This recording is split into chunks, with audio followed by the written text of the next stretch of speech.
Continuamos con el panel Regulación en entornos políticos y económicos cambiantes. Invitamos a los siguientes panelistas y al moderador a pasar al escenario, por favor.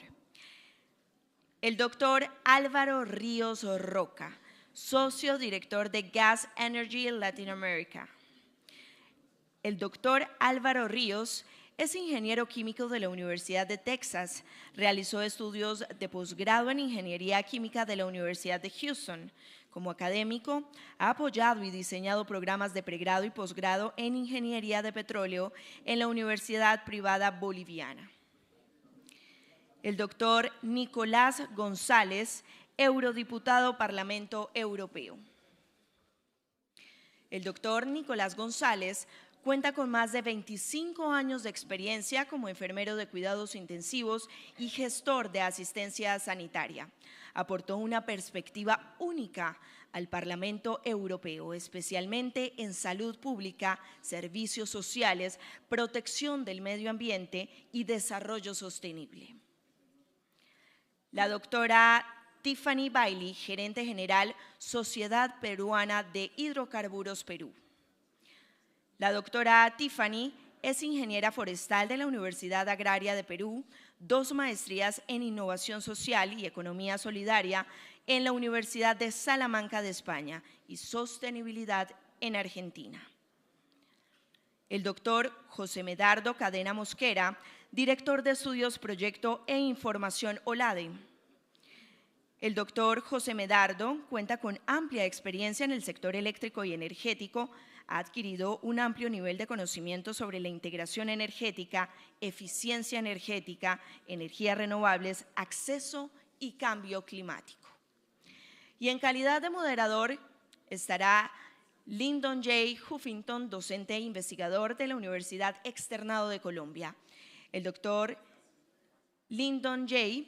es abogado, doctorado en el programa de Ciencias Económicas, Empresariales y Jurídicas de la Universidad de Almería, magíster en Derecho y Desarrollo de la Universidad de Melbourne en calidad de becario y especialista en Derecho Minero Energético de la Universidad Externado de Colombia.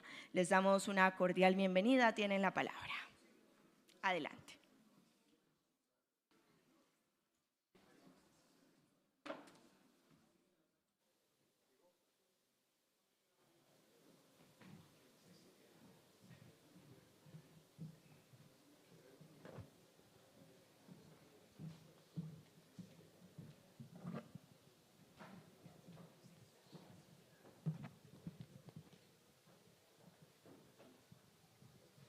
Bueno, muy buenos días para todos. En primer lugar, agradecer a toda la organización, a Naturgas, al equipo de trabajo detrás de este evento, por darnos este espacio para conversar sobre la regulación en entornos políticos y económicos cambiantes. Hoy más que nunca el reto del sector minero energético, el reto del sector energético y particularmente desde el gas natural, es enfrentar esos desafíos que tenemos y particularmente hoy queremos reflexionar con estos panelistas el rol de la regulación, de la política pública de cara a la gestión de esa transición que hemos mencionado y le hemos puesto unos calificativos. Hemos dicho una transición energética justa, ordenada, sostenible, pero también el rol del gas dentro de esa dinamización de la economía de cara a la gestión de nuestra matriz. En ese sentido nos acompañan en este espacio. Ya tuvimos la oportunidad de conocernos el doctor Álvaro Ríos, el doctor Nicolás González, la doctora Tiffany Bailey y el doctor José Medardo Cadena, a quienes les hemos preparado algunas preguntas muy interesantes hoy. Espero que con ánimo provocador podamos abrir el debate y empezar la jornada de una manera muy entretenida para todos ustedes. Entonces, en orden, doctor Álvaro. América Latina es una región con grandes cambios y recientes cambios políticos. Hace un año estábamos hablando de lo que pasaba en Colombia y en Chile. Hoy estamos viendo nuevas tendencias desde la otra orilla, por ejemplo, en Argentina. ¿Cómo ha sido esa relación entre esos factores políticos y las políticas energéticas en América Latina? Uy, complejo, complejísimo. Primero, agradecerle a Estela y a Naturgas por la invitación a estar acá. Y bueno, como dice mi madre, dice que nací pensando en gas natural. Y así debe ser, sí, porque yo creo que el gas natural no es el elemento de transición, es la transición energética. Sin gas natural no puede haber 22% de la generación eléctrica del mundo todavía se realiza con carbón. Ese carbón tiene que ser reemplazado por gas natural, porque no va a poder ser reemplazado por eólica ni por solar. No hay la suficiente continuidad de abastecimiento para que eso pase. Entonces el gas natural va a tener que jugar un rol demasiado importante en el futuro de la economía mundial y de nuestros países en particular. Asumir que Colombia, Brasil, Bolivia, Argentina, somos países que generamos con energía muy limpia, agua, y complementamos con gas natural. Nuestro uso de carbón es sumamente escaso, ¿no? Y en este contexto es que el gas natural, principalmente un poco en el cono sur, juega un papel un poco, yo diría, emocional, ¿sí? Y aquí hay algún amigo chileno que está por ahí, ¿sí? El gas peruano no debe ir a Chile porque hubo una guerra. El gas boliviano no debe ir a Chile porque hubo otra guerra. Entonces se genera, pero sí el GLP, sí el petróleo y otros energéticos fluyen naturalmente, pero el gas natural no. Eso ocurre un poco en el cono sur. Acá, un poco al norte, entre Colombia, Ecuador, esa ecuación no es tan cierta, ¿no? Entonces, yo he sido cabeza de la OLADE y he visto la integración energética y la veo muy compleja, muy difícil en materia de gas natural. El cono sur, como vamos a ver más adelante, tiene muchísimos gasoductos vacíos y muchísimo potencial de gas bajo el subsuelo, que no ha sido desarrollado principalmente porque no tenemos reglas claras. ¿Sí? Un país deja de explorar, como la Argentina o Bolivia en este caso, que voy a hablar, y entonces si no tenemos un marco regulatorio claro que proteja al inversionista y la inversión continua, los gasoductos se van quedando vacíos y pues nos quedamos cada vez importando más gas natural. Entonces, no podemos, y con esto termino mi primera fase porque no quiero intervenir, no es posible frenar la exploración en ninguna parte del mundo, de gas natural sobre todo. Hay que impulsarla, hay que llevarla adelante porque el gas natural lo vamos a necesitar por los próximos 50 o 70 años. Estoy seguro de ello, que no tenemos alternativa para descarbonizar al planeta que no sea el gas natural. ¿Sí? Vamos a seguir en una segunda intervención, no sé si ya tengo los 4 minutos, ¿sí? Sí, así es, muchas gracias. Ya con ese abrebocas de lo que está pasando en América Latina, doctor González, bienvenido a Colombia. Queremos también saber qué está pasando en Europa, desde la perspectiva del Parlamento Europeo. ¿Cómo están viendo ustedes esa necesidad de articular la regulación con esos compromisos de cambio climático, con esos compromisos de desarrollo sostenible y esa política internacional que está guiando la agenda regulatoria? Bueno, en primer lugar, gracias por la invitación a Naturgas, a Luz Estela y a todo su equipo, porque tengo la oportunidad de visitar Colombia, conocer Medellín y es un placer, y sobre todo para hablar de algo que me apasiona, que es la transición energética, y es algo en lo que trabajo en el Parlamento Europeo cada día. He sido ponente de la directiva de renovables, pero soy ponente de la reforma de las reglas del mercado eléctrico. Por lo tanto, lo que quiero decir es que Europa está en una auténtica transición energética por 2 motivos fundamentales. El primero es la lucha contra el cambio climático, la necesidad que nos hemos propuesto de alcanzar la neutralidad climática en el año 2050 y una reducción de emisiones de un 55% para el año 2030, y también por una necesidad vital de la propia Europa. Nosotros, pues, cada bloque es diferente y nosotros no tenemos prácticamente gas, es decir, nuestro gas extraído en Europa es muy justo, el extraído en la Unión Europea. Si contamos Europa con Noruega, pues las proporciones cambian. Y nuestro vecino que más gas tiene y el que más nos podía suministrar, pues no es nuestro mejor amigo, que es Rusia, ¿no? Entonces, de ahí también ya había unos planes, evidentemente, de transición energética en Europa, donde el gas estaba jugando un rol transicional, es decir, como un elemento que nos guiara en esa transición hacia el año 2050. Pero la falta de fiabilidad de suministro nos provoca que tengamos que avanzar en otras fuentes que no solo son renovables, digamos, eléctricas, que también son los gases renovables. Y los gases renovables están empezando a coger pues su, digamos, impulso regulatorio ahora mismo en la Unión Europea. Estamos trabajando mucho para ello. Estamos ahora mismo inmersos también en la regulación de gas, en los últimos momentos de esa regulación, que quiere marcar también cómo va a ser el mercado del hidrógeno en Europa. Y hemos tenido que reducir nuestro consumo de gas, pero también por una razón muy importante, por una cuestión de eficiencia económica. Si nuestro principal socio no es fiable y nos surte poco, y el gas que ahora compramos no viene por un gasoducto, sino que tenemos que importarlo por barco, el precio se eleva. Y además, al elevar ese precio, por las propias reglas del mercado eléctrico, por la producción, digamos, en el mercado mayorista del efecto marginal, pues acabas pagando pues, los últimos, es decir, los electrones producidos con gas pues, al precio que pagamos todo el mix, y eso ha provocado pues, un aumento muy grande en los últimos años de los precios mayoristas de la electricidad y, por lo tanto, de las facturas eléctricas y pérdida de competitividad, lo cual nos ha llevado a reducir ese consumo de gas, a ser más eficientes. Pero, ojo, una lección que tenemos que aprender es que esa reducción de consumo de gas que hemos tenido, que en parte ha sido por eficiencia en Europa, también ha sido por destrucción de la demanda. Y esa destrucción de la demanda viene también por destrucción de producción industrial. Y esto, a nosotros que la industria en nuestro bloque nos importa mucho, pues nos preocupa también, pero nos motiva muchas preocupaciones. Por lo tanto, en definitiva, entendemos que el gas es un elemento fundamental en el desarrollo sostenible en otros bloques, como tiene que ser Latinoamérica y el Caribe. La huella de carbono, se ha dicho antes, ¿no? La huella de carbono de un sistema eléctrico de Latinoamérica suele ser mucho más reducida, Colombia, Argentina, Brasil, mucho más reducida que la que tenemos o la que teníamos en algunos países europeos.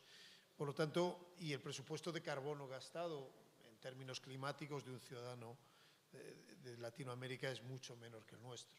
No podemos exigir las mismas velocidades ni las mismas medidas, pero debemos mirarnos a la cara y saber que negociamos con esto y que todos debemos tener ese compromiso de desarrollo sostenible y de lucha contra el cambio climático. Veo que también voy consumiendo mis 4 minutos.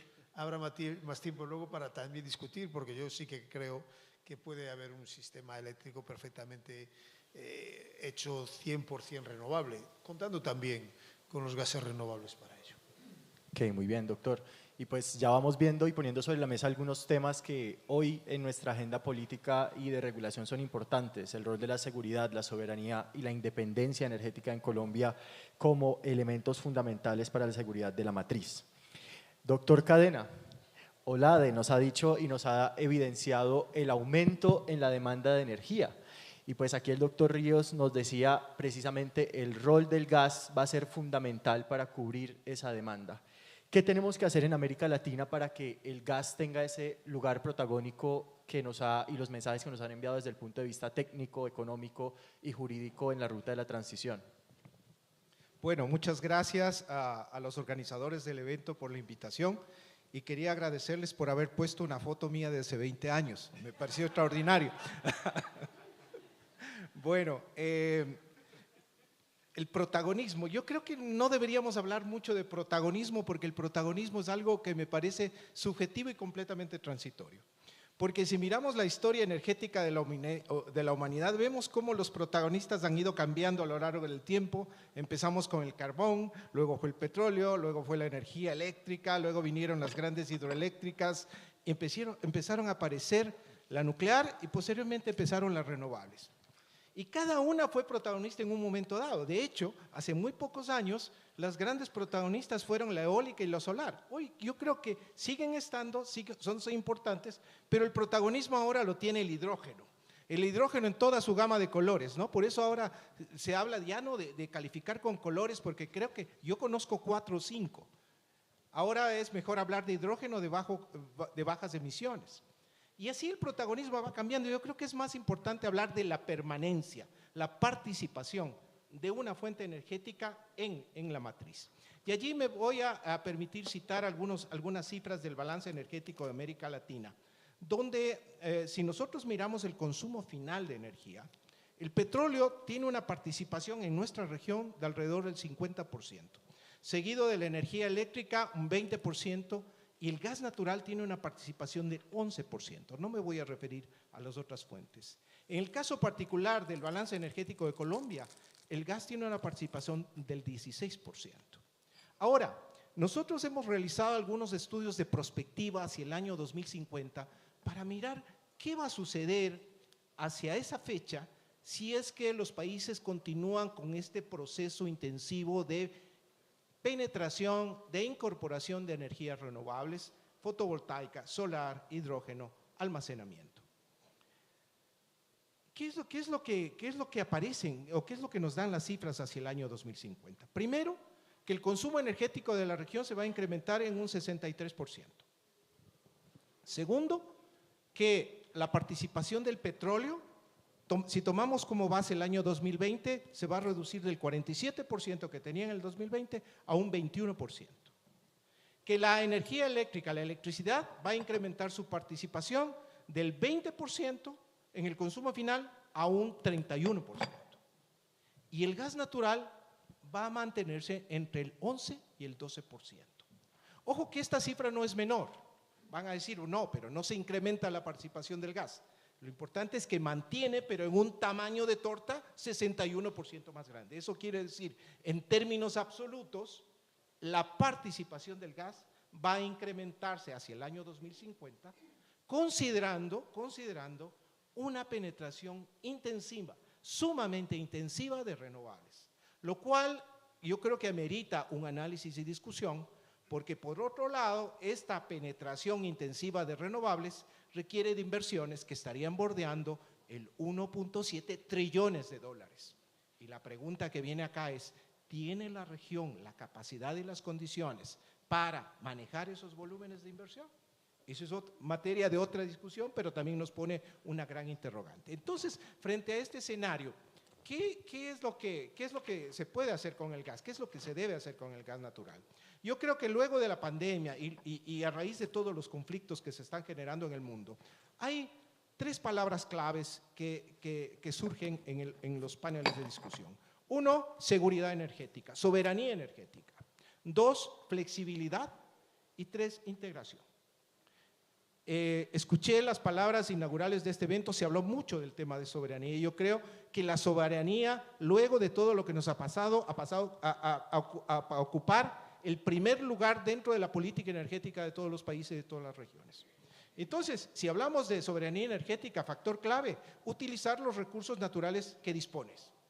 Me parece que es una condición sine qua non, hacer el mejor aprovechamiento de lo que dispones y mirar qué puedes hacer con lo que no dispones. La región es muy rica en recursos naturales, de eso hablaré un poquito más adelante, pero acá creo que la región debe diseñar, como lo está haciendo, su propia estrategia de transición energética y cada uno de los países con sus propias e individuales características y condiciones. No copiar modelos que vienen de fuera, no acatar recetas que a veces son impuestas, incluso por agendas internacionales que no están acordes a las realidades propias de la región y realidades propias de nuestros países. Tomar sí lo bueno, pero no adaptarlo e incorporarlo a rajatabla, porque nuestra realidad como región es completamente diferente. Yo llegaría hasta este punto, luego podemos desarrollar un poquito más. Claro que sí, doctor, muchas gracias. Entonces, avanzando en la discusión, vamos al caso peruano, directamente. Perú tiene un mercado para el gas natural muy importante que se concentra en el mercado termoeléctrico principalmente y también una actividad regulatoria muy importante a partir del rol que ejerce Osinermin dentro de la gestión de la regulación. Desde esa perspectiva, ¿qué mensajes positivos o qué experiencias positivas nos pueden compartir del caso peruano? O por el contrario, usted nos dirá. Empezamos con optimismo, eso es bueno. Muchas gracias por eso. Gracias por la invitación. He estado escuchando las ponencias anteriores y sí, coincidimos en que efectivamente el gas natural es la energía de transición, hay que usar los recursos que se tienen para poder llevar energía, en este caso, a toda la población del Perú. Nosotros como Perú tenemos una matriz energética bastante limpia, o sea, 57% viene de hidroeléctricas y el 38% viene del gas natural. Entonces podemos decir que el 57% viene de renovables, pero son hidroeléctricas, ¿sí? Sin embargo, eso nos ha generado este último año un problema, porque no ha habido agua, por un tema de cambio climático. Entonces, ¿cuál ha sido la solución? Empujar más el tema del gas natural o utilizar gas natural para la generación eléctrica. Sin embargo, la particularidad que tiene Perú es que tenemos los yacimientos de Camisea, que es la mayor fuente de gas natural, son los reservorios más grandes que tenemos, están en la selva de Cusco, ¿sí? La selva de Cusco tienen que atravesar a través de toda la selva, toda la zona andina y llegar a la costa a través de un gasoducto de gas y un gasoducto de líquidos de gas natural. Y así es como llega a la costa. Sí, la mayoría de las termoeléctricas se encuentran en la zona de costa o zonas cercanas a la costa, entonces el acceso a gas es a través del ducto que trae el gas, desde la selva hasta la costa. Es un ducto, no tenemos más. Ese ducto y esos yacimientos el próximo año cumplen 20 años, ¿sí? Cuando se inauguraron fueron el boom en Perú, ¿sí? Matriz energética limpia, va a haber energía para todos, ¿no? Gas natural nos sobra, por los siguientes años acá estamos forrados en gas natural. Que venga la petroquímica, que vengan los ductos, que venga todo. Vamos 20 años, seguimos con el mismo ducto, seguimos con las mismas instalaciones. Se han hecho algunos avances en la zona sur y en la zona norte, pero todos son conductos virtuales. Entonces, el problema que tuvimos al no tener agua por el tema de cambio climático es que el gas no llegaba. ¿Por qué? Porque el gas ya estaba copado, ya todo lo que estaba en el ducto estaba vendido. Entonces, ¿qué tuvimos que hacer? Prender termoeléctricas a GLP. Y un dato interesante, el Perú importa el 30% del GLP. Entonces, ¿cuál es la conclusión? Teniendo gas natural y por falta de infraestructura, estamos importando un energético más contaminante y más caro cuando tenemos un recurso en el país. No es fácil. Sí, entonces, retos, creo que nos toca desarrollar infraestructura para justamente lo que mencionaron anteriormente, es tener seguridad energética. No tenemos seguridad energética a pesar de tener el recurso. No quiero ser pesimista, pero me preguntaron cómo estaba. Sí, aquí reflejando realidades en otras jurisdicciones. Pero bueno, sigamos entonces con la conversación. Ahora volvemos a algunas preguntas sobre cómo estamos incentivando entonces la inversión en el Perú. Pero doctor Ríos, usted nos compartió y nos mencionó su experiencia en OLADE, ¿no? Y también por aquí el doctor Cadena hizo unas menciones específicas a la integración regional. En esa perspectiva de integración regional, ¿qué elementos cree que deberíamos tener para fortalecer o lograr esos consensos políticos, esa cooperación internacional, a efectos de garantizar la planeación de la regulación que integre los elementos desde una perspectiva mucho más amplia? Uy, de nuevo, complejo. Pero bueno, yo hace el 2008 encendí las luces de la ciudad de Medellín. Yo me acuerdo cuando estaba en OLADE y me alegré muchísimo, pero quiero reflexionar. Encender esas luces es cambio climático, ¿sí? Impacta el cambio climático, pero nos encanta, ¿no es cierto? Entonces el mundo va a tener 10 billones, y voy a entrar al tema enseguida, 10 billones de habitantes el 2030. Y esto nos da durísimo en más demanda de energía. Todos los países quieren crecer el PIB, ¿sí? Y todos quieren crecer al 4, 5, 6, 7%, y eso implica más energía, ¿sí? Y entonces, ¿cómo hacemos para dotar de esa cantidad de energía a un planeta? Porque nosotros los latinoamericanos queremos vivir como ustedes, ¿no es cierto? O como los norteamericanos y los vietnameses también, ¿sí? Entonces, muy curiosamente dice, no usamos más gas natural porque no tenemos. Y si tenemos que importar GNL es muy caro. Entonces, nosotros los latinoamericanos tenemos que usar lo que tenemos. Y por eso es que digo que no tenemos que frenar la exploración en búsqueda de gas natural. Colombia va a pagar muy duro si no sigue buscando e impulsando y sigue fomentando la exploración en búsqueda de gas natural cuando tiene dónde encontrarlo y de dónde traerlo. Importar gas natural is very hard, muy duro, ¿no? Y lo saben los europeos, lo sabe Brasil también un poco, porque ha pasado, y lo sabe Argentina, ¿sí? Y en este contexto es que yo veo la integración en América Latina muy compleja. Un día tenemos gobiernos de un lado, del otro lado, cambiantes. He estado en OLADE y nadie se pone de acuerdo en nada.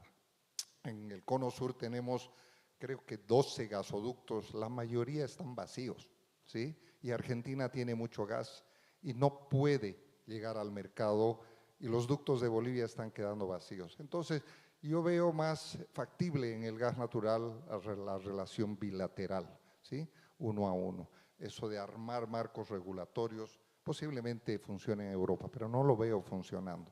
El CIEPAC, creo que se han gastado billones de dólares en consultoría, en hacer funcionar y no funciona como debe funcionar hasta el día de hoy. La integración latinoamericana es muy compleja. Tenemos gobiernos muy cambiantes en materia de pensamiento ideológico, ¿no?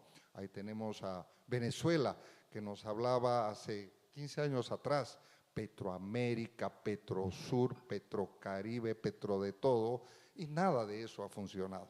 Entonces, creo que son líderes que salen a la palestra a generar integración energética, pero nada de eso funciona. Ojalá podamos en el Cono Sur llenar los gasoductos con el nuevo gas de Vaca Muerta. Es un gas competitivo, es un gas abundante y la región puede beneficiarse mucho, el norte de Chile en particular. Mi país, que de productor y exportador de 62 millones de metros cúbicos día, el 2030-29 vamos a comenzar a importar gas natural. Que no le pase a Colombia eso, porque eso es muy duro. Entonces tienen una fuerte, ¿cómo diría? Un fuerte reto con el regulador, trabajar un regulador fuerte que gestione que la inversión continúe, no solamente en exploración, pero sino también en la construcción de ductos y de infraestructura que así se necesita. El gas natural va a ser imprescindible, los europeos lo extrañan, yo sé. Así es. Y de hecho ya tenemos un llamado de atención muy importante del doctor Álvaro, pero ese llamado de atención queremos que nos lo refuercen por acá contándonos un poco de cuáles son esos mensajes a partir de la crisis energética europea que nos pueden compartir. Es decir, el elemento de seguridad, soberanía, pero además, ¿qué se está haciendo para contrarrestar ese impacto directo que ha tenido en el mercado energético europeo, pues el conflicto ruso-ucraniano particularmente? Pues la verdad es que fueron años duros. Ahora parece que la situación se fue normalizando, pero sabemos que aún persiste una volatilidad y por eso lo que se hizo fundamentalmente fue adaptarnos a la situación cambiante, pero perseverando en la dirección que se había tomado, que es la de reducción de emisiones y a un mix energético más limpio. Pero también lo digo y lo vuelvo a decir, haciendo de la necesidad virtud, porque nosotros tenemos que impulsar las renovables porque es nuestro camino.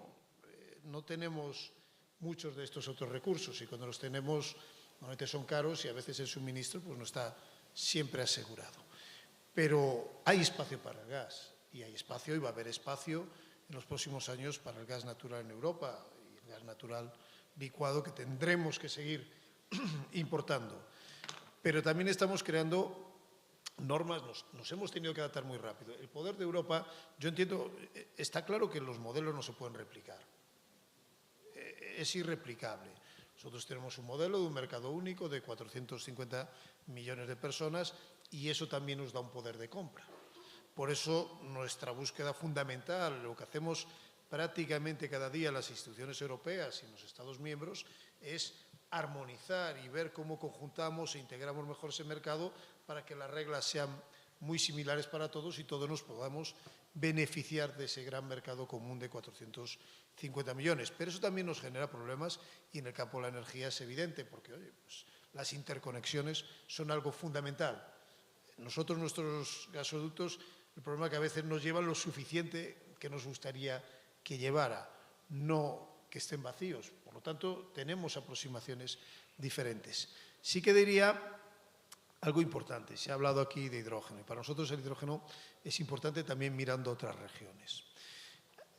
Precisamente hoy, en uno de los diarios más importantes de la Unión Europea, se está celebrando la Semana del Hidrógeno en Bruselas y una de las preocupaciones que había de cara a esta región a la hora de establecer, digamos, comercialización de hidrógeno entre una y otra región, una preocupación que empezaba a emerger era que comprar o comerciar con hidrógeno verde comprado en Latinoamérica, producido con renovables, podría dar lugar también a que esa exportación fuera muy atractiva desde Latinoamérica, exportar a Europa y utilizar los grandes reservorios de agua que tiene la región, porque sería más beneficioso transformarlo en hidrógeno verde para exportar a Europa que en producir electricidad en la propia región, haciendo encarecer la electricidad de esta región. Y estos elementos que vemos en prospectiva pueden incluso ser dañinos, pueden ser dañinos para todos, pueden hacer que nosotros dispongamos de un hidrógeno verde en abundancia, reducir nuestras emisiones, pero provocar cambios en otras regiones del mundo. Por tanto, también estamos trabajando con estándares, unos estándares que también queremos trasladar al campo de la reducción de emisiones. Hace una semana aproximadamente aprobamos el acuerdo final de la regulación de emisiones de metano, donde fijamos unos estándares que los importadores, no el exportador, que el importador de la Unión Europea debe pagar para evitar reducir pues, el gas, el metano que se emite en el gas que nosotros importamos. Porque si nosotros queremos reducir nuestras emisiones, lo que no podemos es exportar la gestión de las mismas. Y eso creo que vamos a tener unos estándares que van a ser exigentes, pero progresivos, y que también, por ejemplo, uno de los elementos que nos proponemos es que el gas que llega a Europa, el gas natural que llega a Europa, pues esté exento del venting and flaring para los años 2025-2027, es decir, en todo sector operacional del oil and gas. Por ejemplo, como decir unos objetivos. Luego hablaré algo más del banco de hidrógeno, que tiene componentes importantes también para esta región, porque detrás hay inversiones que creo que pueden ser interesantes, pero creo que me he pasado el tiempo. Gracias. Perfecto, muchas gracias. Doctor Cadena, usted nos mencionó algo muy importante y es una estrategia de transición energética prácticamente como un traje hecho a la medida en atención a las necesidades de cada jurisdicción. Desde esa perspectiva, en el corto plazo, ¿cuál es el rol de la regulación? Ya sabemos qué hay que hacer, pero ahora la pregunta es cómo hacerlo desde la regulación. Me acabas de cambiar la pregunta que tenía preparada, pero bueno, no importa. Voy a robarme un minuto para hacer alusión a lo que acabas de mencionar sobre el hidrógeno y el hidrógeno verde y comentarles que nosotros estamos armando, como LADE, estamos estructurando un proyecto con Chile para una certificación regional de hidrógeno verde, porque existen países de la región, caso Chile, muy interesados en exportar hidrógeno verde a la Unión Europea.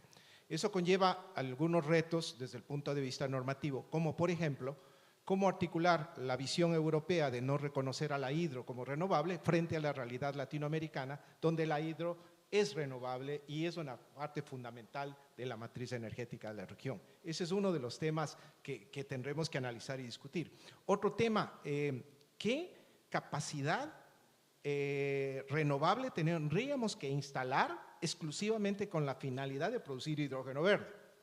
Y tercero, ¿cuál es el uso de agua dulce que vamos a necesitar para todos los procesos de electrólisis que se requieren para ese hidrógeno verde? Entonces, muy de acuerdo en que no hay que simplemente dejarse encandilar por las estrellitas y las luces que se encienden, sino medir toda la consecuencia de la cadena que eso involucra y las afectaciones que eso puede tener en otras regiones a nivel global. Así que en ese sentido, muy de acuerdo con esa visión y con esa perspectiva. Ahora, Como tenía respuesta preparada, permítame dar unos datos de la respuesta preparada. Y voy luego a contestar la pregunta. Tenemos que ser muy conscientes de la riqueza energética de la región. De eso ya se ha hablado, pero es necesario que tengamos conciencia de qué significa esa riqueza energética en cifras. Mira, por ejemplo, a nivel de radiación solar, en América Latina se encuentra la región de más alta radiación solar a nivel del mundo, que es el desierto de Atacama, con radiaciones por encima de 300 vatios por metro cuadrado. La capacidad instalable que tenemos en América Latina está aproximadamente alrededor de 4.800 gigavatios, 10 veces la capacidad instalada que tenemos en la actualidad. En la parte del cono sur, Estrecho Magallanes y demás, tenemos la posibilidad de instalar más o menos el equivalente a la capacidad instalada actual de la región en eólica offshore, con factores de planta por encima del 70%. O sea, estamos hablando de unas cifras extraordinarias. Eso, hablemos por ejemplo de la hidro. La hidro, que es la base del abastecimiento energético de la región, hemos aprovechado apenas el 29%, el 71% de la reserva hidro no ha sido aprovechada. Por el lado de renovables, vamos por el lado de petróleo, sabemos cuáles son las reservas de Venezuela, sabemos, se habló del gas de vaca muerta, 310 trillones de pies cúbicos es la reserva de vaca muerta, que tiene capacidad suficiente para abastecer durante muchos años a todos los países del cono sur, y por eso estamos trabajando, a pesar de que Álvaro veo que es muy escéptico con los temas de integración. Nosotros seguimos trabajando en el tema porque es una carrera de resistencia, así que seguimos resistiendo a todas las dificultades que se presentan, pero estamos convencidos de que la integración es una solución. Entonces, mira, todo esto configura toda la riqueza. No hablemos de litio, 60% de las reservas de litio a nivel global se encuentran en nuestra región. Es decir, la riqueza que tenemos es extraordinaria. Aquí el gran reto es cómo hacer que esa riqueza vaya en beneficio de la región. Y aquí, obviamente, la normativa, la regulación es la llamada a establecer ese camino, pero tiene, repito, que adaptarse a las realidades propias de cada país. En el tema del gas natural, a mí me parece que hay dos factores críticos. Uno, el tema de estabilidad de precios en demandas cambiantes. Obviamente, las demandas estacionales, sobre todo aquellas que se presentan hacia el cono sur, generan un problema de estabilidad de precios que hay que manejar. Segundo, la estabilidad de demanda. La gran penetración de renovables produce incertidumbre respecto de cuál es la demanda que puede ser atendida por gas natural. Y ustedes más que yo conocen que la industria del gas natural es una industria que se caracteriza por gran cantidad de inversiones, una gran cantidad de infraestructura que toma su tiempo en ser implementada. Entonces, esa inestabilidad en la demanda frente a la amenaza, entre comillas, de la penetración agresiva de renovables, produce una incertidumbre que puede afectar todos los planes de inversión que se vienen en el sector de gas. Y eso es un tema que hay que atender con mucha prioridad. Ok, muchas gracias, perfecto. Doctora Bailey, ya después de ese panorama tan catastrófico que nos ha presentado sobre el caso peruano, aún así Perú tiene unas reservas probadas de 8 terapiés cúbicos. En ese sentido, ¿qué se está haciendo para atraer, mantener o incentivar la inversión en el Perú desde la regulación? Bueno, ahora sí, algo positivo. Tenemos regulaciones que promueven lo que es la masificación del gas natural, ¿sí? Entonces, y no solo para generar electricidad, sino para el tema de transporte, movilidad, para el tema de la petroquímica, para usar la molécula de gas como molécula de gas, ¿sí? Estos proyectos, algunos ya están legislados, otros están por legislarse, es un poco lento el proceso, pero se está trabajando. Se han creado unas mesas con el Ministerio de Energía y Minas, que son unas mesas de trabajo justamente para la masificación de gas, en lo cual estamos viendo el tema de infraestructura, el tema de las concesiones nuevas, qué trabas regulatorias pueden haber, por ejemplo, a la hora de instalar conexiones domiciliarias en la zona de cerros, porque es diferente, ¿no?, las medidas de seguridad que si estás en una zona plana. Entonces, ese tipo de trabajos con las personas involucradas, porque en estas mesas de trabajo está el ministerio, estamos nosotros, está el regulador, están las personas que hacen las conexiones a través de sus asociaciones, están los transportistas. Entonces, de estas mesas de trabajo lo que se busca es que justamente salgan acciones que aceleren la masificación, ¿sí? Por otro lado, como les comenté, tenemos la reserva de lo que es la zona de Camisea, que son 3 lotes, tenemos unas pequeñas reservas en el norte, y lo que se tiene que incentivar es la exploración. Y como mencionaron, el tema de la exploración no es algo que se hace de la noche a la mañana. Tiene varias fases, es un montón de inversión, y en Perú te puede demorar entre 7 y 10 años llegar a un campo desde la sísmica 2D hasta lo que es la producción, ¿sí? Entonces lo que se necesita es una estabilidad política también, estabilidad política y estabilidad jurídica, ¿sí? De que efectivamente los inversionistas saben de que cuando lleguen y estén con esta visión de inversión, no van a haber problemas en el camino en estos 10 años para poder desarrollar el proyecto que tienen. Perfecto, ya nos das un poquito de luz en medio de la oscuridad. Pero hablando de incentivos, doctor Ríos, el tema que no podía faltar, subsidios. Usted en sus palabras nos dice, los subsidios a los energéticos o los subsidios prolongados a los recursos energéticos son desmesuradamente perversos para las economías y las sociedades. ¿Qué alcance tenemos que darle a esa interpretación?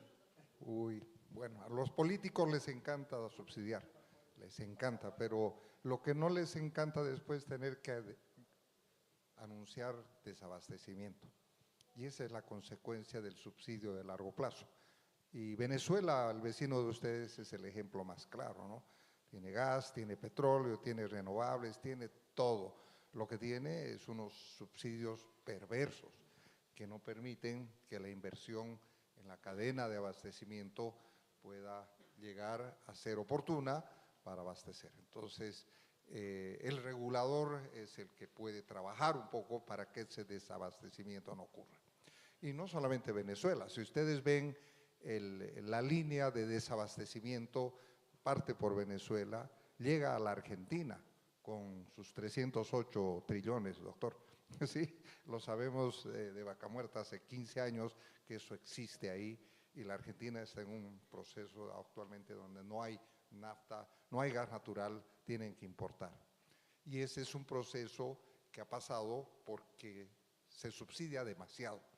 El gas natural valía $1 el millón de BTU hace 10 años atrás, 8 años. No es posible explorar, transportar, distribuir el gas natural con $1, ¿sí? Lo mismo le está pasando a mi país, ¿sí? Un país que exportaba muchísimo gas, generaba ingresos, ha generado un mercado interno muy grande de gas natural, que estamos alrededor de 15 millones de metros cúbicos día, y remuneramos $1.25 en promedio en destino. Si hacemos el netback de impuestos de 50% y todo lo que hay que pagar de transporte, un productor recibe 40 centavos de dólar más o menos por millón de BTU. Entonces, no es sostenible subsidiar en el largo plazo. Es mejor ir avanzando con una política donde el regulador, ahí es la importancia de tener un regulador como la ANP o Sinermig en Perú, para mí son reguladores que hay que imitarlos, hay que mirarlos, porque no se han doblegado a la política, ¿sí? Doblegado a la política de bajar precios, de fijar precios discrecionalmente. Entonces, no permitan que eso ocurra en Colombia. Ese es un mensaje que les doy, porque el político muy rápidamente doblega al regulador, lo obliga a bajar precios, se produce la desinversión y se produce el desabastecimiento, y tanto que hablamos y nos enjuagamos la boca con seguridad de abastecimiento, soberanía energética, y la soberanía energética pasa por subsidios, desinversión, y donde los políticos le meten demasiado mano al regulador. El regulador para mí juega un rol tan importante en mantener el balance entre un precio justo, con tarifas, con mecanismos tarifarios adecuados que remuneren la inversión. Pero si frenamos la inversión, vamos a tener desabastecimiento, y les cito los claros ejemplos que tenemos en la región, ¿sí? Muchas gracias. Así es, doctor. Muy en línea con el llamado que hacía la doctora Luz Estela a garantizar las condiciones del funcionamiento de la CREG con una institucionalidad firme de cara a esta gestión de los recursos estratégicos para el país. Doctor Nicolás, usted nos mencionó hace unos minutos esa perspectiva que ustedes tienen de los posibles impactos de la implementación y el fortalecimiento del mercado del hidrógeno en Europa y cómo eso puede traducirse en otras connotaciones en América Latina. Bajo esa premisa, ustedes desde la regulación que están haciendo en la Unión Europea, ¿están considerando América Latina en algún momento? ¿O cómo podemos pensar en esos escenarios de cooperación o trabajo conjunto de cara a la transición y la regulación de la transición? Bien, en primer lugar, decir una cosa, soy político, creo que soy el único que está aquí que es político, y como político sigo creyendo en la política y seguiré creyendo en la política.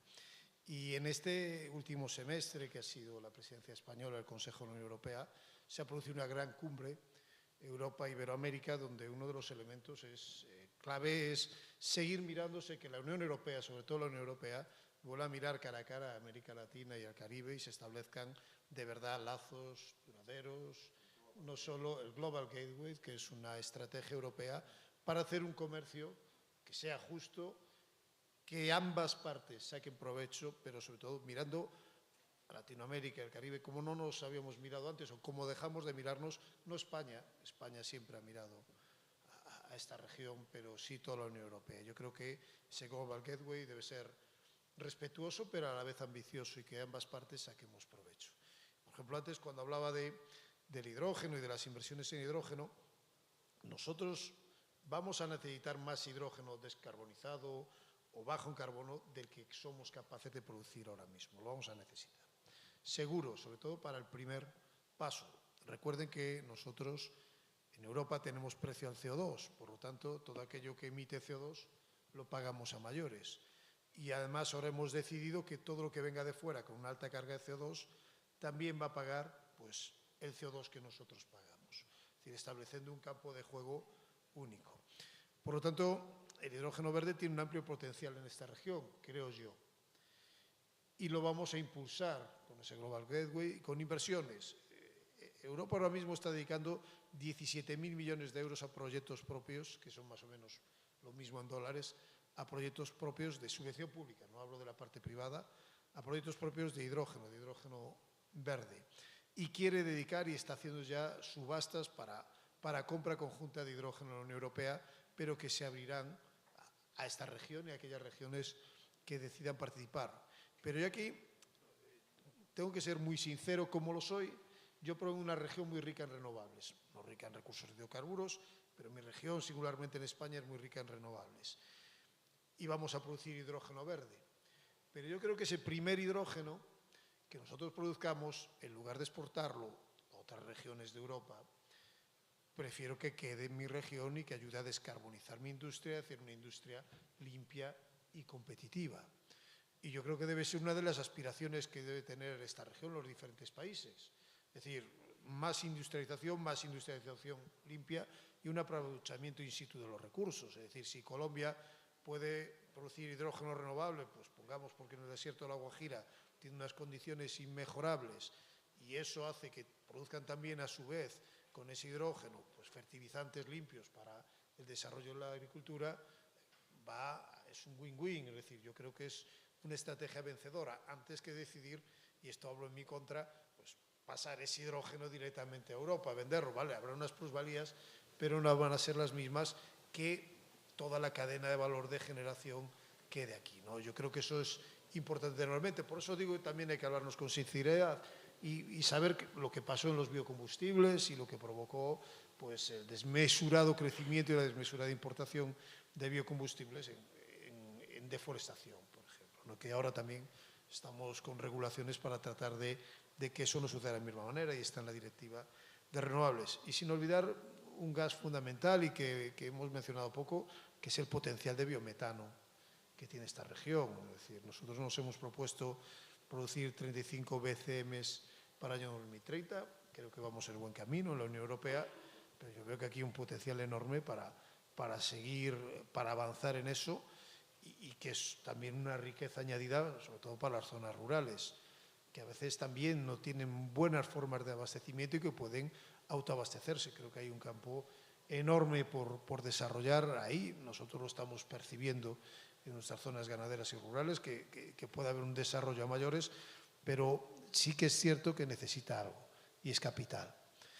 Y el capital, y vuelvo a la política, que llegue capital muchas veces depende de la estabilidad política. Y eso sí que es singularmente importante.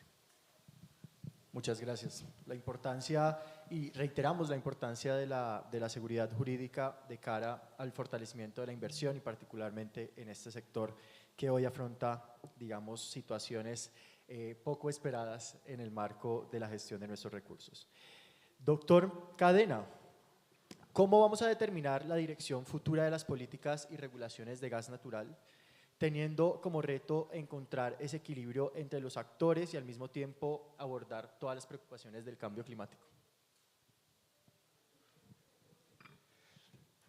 Bueno, yo creo que para que la transición energética cumpla con sus objetivos, tiene que darse ese equilibrio entre todos los actores. Ahora está de moda hablar de la transición energética justa. Y yo alguna vez me preguntaba, ¿justa para quién? Tiene que ser justa para todos. Tiene que ser justa para los inversores, tiene que ser justa para los financistas, tiene que ser justa para los desarrollos de tecnología, tiene que ser justa para el usuario, para el consumidor. Y allí hay una enorme preocupación que se está generando respecto de, bueno, ¿cuáles son los costos de la transición y quién asimila esos costos?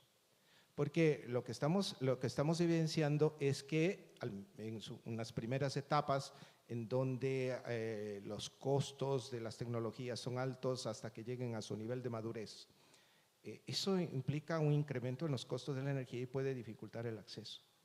Entonces, ahí el tema es, ¿quién absorbe ese costo? ¿Lo absorbe el Estado a través de subsidios? Con todo lo negativo que puede significar un subsidio, o lo absorbe el consumidor que tiene una capacidad limitada y a veces muy limitada de acceder a fuentes de energía. Y en este sentido, permítame citar unas cifras. Yo tengo la mala costumbre de hablar con cifras, pero nuestra región es una región que todavía tiene que crecer mucho. A nivel de población representamos aproximadamente el 8.3% de la población global. Pero a nivel de Producto Interno Bruto apenas aportamos con el 6.3%. Eso ya nos da una señal de que es una región que tiene todavía que crecer mucho en producción de riqueza, en crecimiento, y eso significa un mayor consumo de energía. Por otro lado, desde el punto de emisiones, al menos desde el lado energético, apenas aportamos con el 4% de las emisiones a nivel global. Sin embargo, estamos seriamente comprometidos con todas las acciones para mitigar los efectos del cambio climático. Pero hay unas cifras que nos deben llamar aún mucho más la atención, que son las cifras y las brechas sociales que tiene nuestra región. Nosotros tenemos un nivel de cobertura que puede sonar muy alto a nivel de porcentaje. Estamos hablando de un 97, 98% de cobertura, pero eso en valores absolutos significa que hay 16 millones de latinoamericanos y caribeños que no tienen acceso a la energía. Y esa cifra multiplicada por 4, que no tienen acceso a sistemas de cocción limpia, con todas las afectaciones que eso tiene a la salud, sobre todo las mujeres. Por el lado de la pobreza, tenemos 1/3 de nuestra población es pobre. Y el 13% se encuentra en lo que la CEPAL cataloga como límites de pobreza extrema. Es decir, que su nivel de ingreso ni siquiera les alcanza para cubrir todas sus necesidades básicas. El Banco Mundial ha dicho que 82 millones de latinoamericanos y caribeños sobreviven con ingresos inferiores a $1.90 diario. Entonces, esas son cifras que nos deben llamar mucho la atención y que nos hablan de las grandes brechas sociales que tiene nuestra región. Ahora, ¿qué tiene que ver eso con el proceso de transición energética? Hemos hablado, y yo mencionaba en mi intervención anterior, la enorme riqueza energética que tiene la región, y ahora estoy mencionando las grandes brechas sociales y la deuda social que tiene la región. El tema es cómo empatar las dos cosas, cómo hacer que este proceso de transición energética no solo sirva para descarbonizar las economías, sino que además sea un instrumento que permita ir cerrando progresivamente todas esas brechas sociales. Cómo ir incorporando a esa población insatisfecha para que tenga un acceso en términos razonables a la energía, cómo ir generando centros o polos de desarrollo productivo que formen parte de este proceso de transición energética y que nos ayuden a generar un círculo positivo de la economía que incorpore que creen una nueva masa laboral. Esos son los grandes retos que tenemos que enfrentar y a veces no lo miramos, simplemente estamos enfocados en mirar la energía como si fuera un elemento totalmente aislado e independiente. Cuando la energía, yo creo que cada vez, y sobre todo después de la pandemia, se consolidó como el eje transversal para el desarrollo económico y social de nuestros pueblos. Así es. Y es muy claro el mensaje, cómo exigir o pedirle a una familia que vive con $1.99 diarios pagar un servicio de energía cada vez más costoso y menos competitivo. Finalmente, para hablar de entornos políticos complejos, teníamos que tomar de referencia a Perú. Los cambios, la prensa lo dice por sí mismo, ¿no? Cada cuanto tenemos un cambio de presidente, es muy recurrente. ¿Cómo hacer que estos entornos políticos y las decisiones regulatorias fluyan y aún así, pese a esos entornos políticos tan complejos, garanticemos el funcionamiento del sector desde la regulación? Gracias por la pregunta. Agradezco que no me tocó la pregunta anterior, así que más bien prefiero responder esta. A ver, el entorno político no es fácil, ¿sí? No solo en Perú, sino en Latinoamérica en general no es fácil. Lo que necesitamos son instituciones sólidas. Entonces, a pesar de quién esté a la cabeza o qué intenciones tengan, las personas que toman las decisiones, los técnicos, sean suficientemente sólidos y trabajen en conjunto con el sector privado para poder llevar adelante los mecanismos para ya sea la masificación o lo que estaba mencionando anteriormente, para que la energía llegue a todos lados, ¿sí? Tenemos una infinidad de recursos energéticos.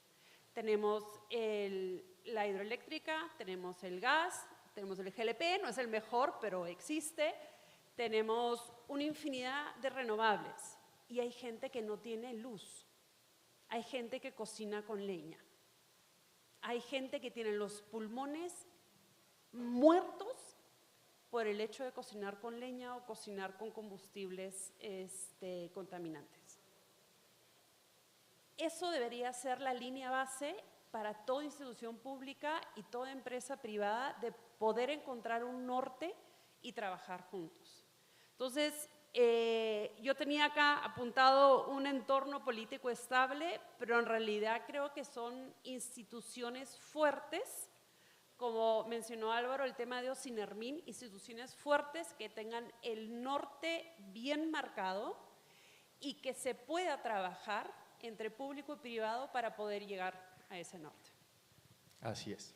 Bueno, cumpliendo ya prácticamente con el tiempo, vamos a agradecer de nuevo a nuestros panelistas, algunos mensajes muy importantes de este panel. Por supuesto, reiterar el rol del gas dentro de la transición energética, pero también el rol del gas de cara a la consolidación de una matriz que sea cada vez más segura, con una institucionalidad firme, con el rigor técnico que muchos y la mayoría de nosotros conocemos que es intrínseco a este sector y que es tan necesario para poder garantizar condiciones efectivas de calidad, no solamente del servicio, sino calidad de vida para todos los colombianos y, digamos, también los ciudadanos de sus territorios y jurisdicciones. Muchas gracias a todos de nuevo y seguimos con el siguiente panel.